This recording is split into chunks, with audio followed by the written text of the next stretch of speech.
आज की कहानी का शीर्षक है जादुई अमरूद। बहुत साल पहले की बात है। उत्तर प्रदेश के एक छोटे से गांव में, जहां गंगा नदी बहती थी और खेतों में सरसों के फूल खिलते थे, रहता था एक लड़का नाम राहुल। राहुल की उम्र सिर्फ 12 साल थी। उसके पिता किसान थे और माँ घर संभालती थी। घर में 4 भाई बहन थे, इसलिए राहुल को स्कूल के बाद खेतों में मदद करनी पड़ती। लेकिन राहुल को पढ़ना बहुत पसंद था। रात को लालटेन के उजाले में वह पुरानी कहानियां पढ़ता और सोचता, काश मेरे पास भी कोई जादू होता तो मैं गांव के सब बच्चों को खुश कर देता। गांव के बाहर एक पुराना जंगल था। लोग कहते थे कि वहां भूत प्रेत रहते हैं, इसलिए कोई अकेला नहीं जाता था। लेकिन राहुल को जंगल बहुत भाता था। वह चुपके से वहां जाकर फल फूल इकट्ठा करता और कभी कभी चिड़ियों को दाना डालता। एक दिन शाम को बारिश के बाद राहुल जंगल में घूम रहा था। अचानक उसकी नज़र एक चमकदार चीज पर पड़ी। हरे भरे घास में एक छोटा सा सुनहरा अमरूद पड़ा था। लेकिन ये कोई साधारण अमरूद नहीं था। इसमें हल्की हल्की रोशनी निकल रही थी और छूते ही गुनगुना लगता था। ये क्या है? राहुल ने उसे उठाया। अमरूद के अंदर से एक हल्की सी आवाज आई, मुझे मत खाना, मुझे बो दो। राहुल डर गया लेकिन उत्सुक भी था। वह घर लौटा और अपने छोटे से बगीचे में अमरूद को गाड़ दिया। मिट्टी में पानी डाला और रात को प्रार्थना की, भगवान, अगर यह जादुई है तो इसे बड़ा बना देना। अगली सुबह जब राहुल उठा तो देखा कि रात भर में एक छोटा सा पौधा निकल आया था। 2 दिन बाद वह घुटने तक का हो गया। 1 हफ्ते में वह पेड़ बन गया। पेड़ पर चमकदार हरे पत्ते थे और उन पर छोटे छोटे सुनहरे अमरूद लगे थे। सबसे अजीब बात यह थी कि पेड़ हर सुबह एक नया फल देता था। राहुल ने एक अमरूद तोड़ा और खाया। स्वाद इतना मीठा था कि पूरा मुंह खुशबू से भर गया। खाते ही राहुल को लगा कि उसकी थकान मिट गई है। वह दौड़कर खेत तक गया और देखा कि उसके पिता भारी बोझ उठा रहे हैं। राहुल ने सोचा, काश पिताजी को ताकत मिल जाए। तुरंत पेड़ की एक पत्ती हवा में उड़ी और पिताजी के पास पहुंच गई। पिताजी ने उसे छुआ और अचानक उनके शरीर में नई ताकत आ गई। वे हंसकर बोले, आज तो शरीर हल्का लग रहा है। राहुल समझ गया कि यह पेड़ जादुई है, लेकिन वह किसी को नहीं बताता। रोज रात को वह पेड़ से बात करता। पेड़ की आवाज पत्तियों की सरसराहट में सुनाई देती, राहुल, मैं तुम्हारा दोस्त हूँ। लेकिन याद रखना, जादू बिना वजह नहीं चलता। हर इच्छा का मूल्य चुकाना पड़ता है। गांव में सूखा पड़ रहा था। नदी सूख गई थी और फसलें मुरझा रही थीं। लोग परेशान थे। राहुल ने पेड़ से कहा, मेरे गांव को पानी दे दो। पेड़ ने जवाब दिया, ठीक है, लेकिन तुम्हें 3 दिन तक जंगल में अकेले रहना पड़ेगा। राहुल तैयार हो गया। उसने माँ से झूठ बोला कि वह चाचा के घर जा रहा है। 3 दिन तक वह जंगल में रहा। रात में जंगली जानवरों की आवाजें आती, लेकिन पेड़ की जड़ों से निकलने वाली हल्की रोशनी उसे सुरक्षित रखती। तीसरे दिन सुबह आसमान में काले बादल छा गए और तेज बारिश हुई। गांव वाले खुश हो गए। नदी फिर से बहने लगी। जब राहुल वापस लौटा तो पूरा गांव उत्सव मना रहा था। लेकिन उसका छोटा भाई अमन बीमार हो गया था। डॉक्टर कहते थे कि दवा महंगी है और शहर ले जाना होगा। राहुल के पास पैसे नहीं थे। वह रात को पेड़ के पास गया और रोते हुए बोला, मेरे भाई को ठीक कर दो। पेड़ ने कहा, मैं ठीक कर सकता हूँ, लेकिन तुम्हें अपना सबसे प्यारा खिलौना मुझे देना होगा। राहुल का सबसे प्यारा खिलौना था एक लकड़ी का घोड़ा जो उसके दादाजी ने बनाया था। वह बहुत सोचने के बाद घोड़े को पेड़ के पास रख दिया।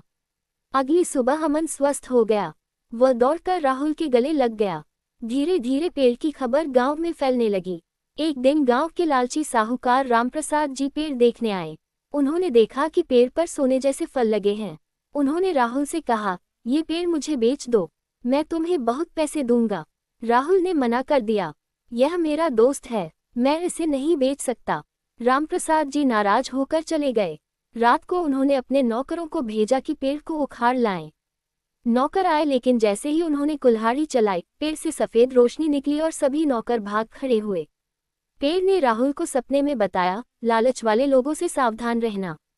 अब असली मुसीबत शुरू हुई। पास के राज्य का राजा भी जादुई चीजों का शौकीन था। किसी ने राजा को खबर दी कि गांव में जादुई पेड़ है। राजा ने फौज भेजी और पेड़ को महल में ले जाने का हुक्म दिया। राहुल बहुत दुखी हुआ। वह पेड़ के पास बैठकर रोने लगा। अब तुम चले जाओगे तो मैं अकेला हो जाऊंगा। पेड़ ने कहा, डरो मत, मैं तुम्हारे साथ हूँ, लेकिन राजा को सबक सिखाना होगा। अगली सुबह राजा की फौज पेड़ को उखाड़ने लगी। लेकिन पेड़ जड़ों सहित उखड़ने की बजाय और गहरा धंस गया। फौज के सिपाही जब पत्तियां तोड़ते तो उनके हाथ सोने के बजाय लोहे के हो जाते। राजा खुद आया, उसने पेड़ को देखा और आदेश दिया, इस लड़के को भी महल ले चलो। राहुल को महल में ले जाया गया। महल बहुत बड़ा और सुंदर था लेकिन ठंडा और उदास। राजा की बेटी रानी बीमारी से पीड़ित थी, कोई दवा काम नहीं कर रही थी। राजा ने राहुल से कहा, अगर तेरा पेड़ मेरी बेटी को ठीक कर दे तो मैं तुझे आधा राज्य दे दूंगा। राहुल ने पेड़ से पूछा। पेड़ बोला, राजकुमारी की बीमारी लालच और अकेलेपन से है, उसे सच्ची दोस्ती चाहिए। राहुल ने राजकुमारी से बात की। राजकुमारी का नाम प्रिया था। वह महल में अकेली रहती थी, कोई उसके साथ खेलता नहीं था। राहुल ने उसे गांव की कहानियां सुनाई, जंगल की सैर कराए बिना बाहर निकले, सिर्फ कहानियों में। प्रिया हंसने लगी। 3 दिन बाद प्रिया पूरी तरह ठीक हो गई। राजा बहुत खुश हुआ लेकिन उसका लालच अभी भी था। वह पेड़ को अपने पास रखना चाहता था। उसने राहुल को जेल में डालने की धमकी दी। रात को पेड़ ने अपना असली रूप दिखाया। पेड़ की जड़ों से एक छोटी सी परी निकली। वह हरे कपड़ों में थी और उसके पंख चमक रहे थे। परी ने कहा, मैं इस पेड़ की रक्षक हूँ। सदियों से मैं इंसानों की परीक्षा लेती हूँ। राहुल, तुम पास हो गए। तुमने लालच नहीं किया, बलिदान दिया, दोस्ती निभाए। परी ने राजा के सामने प्रकट होकर कहा, राजा, तुम्हारी बेटी ठीक हो गई है लेकिन तुम अभी भी जादू चाहते हो। याद रखो, सच्चा जादू दिल में होता है, पेड़ में नहीं।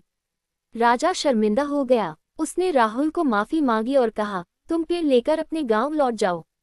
मैं गांव को हर साल मदद करूंगा। राहुल पेड़ के साथ गांव लौटा। अब पेड़ पूरे गांव के लिए था।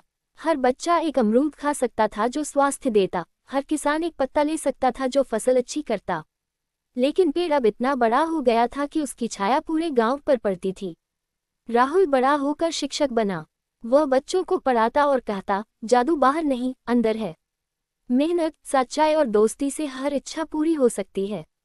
कई साल बाद जब राहुल बूढ़ा हो गया तो पेड़ ने उसे अंतिम अमरूद दिया। खाते ही राहुल को लगा कि उसकी आत्मा हल्की हो गई।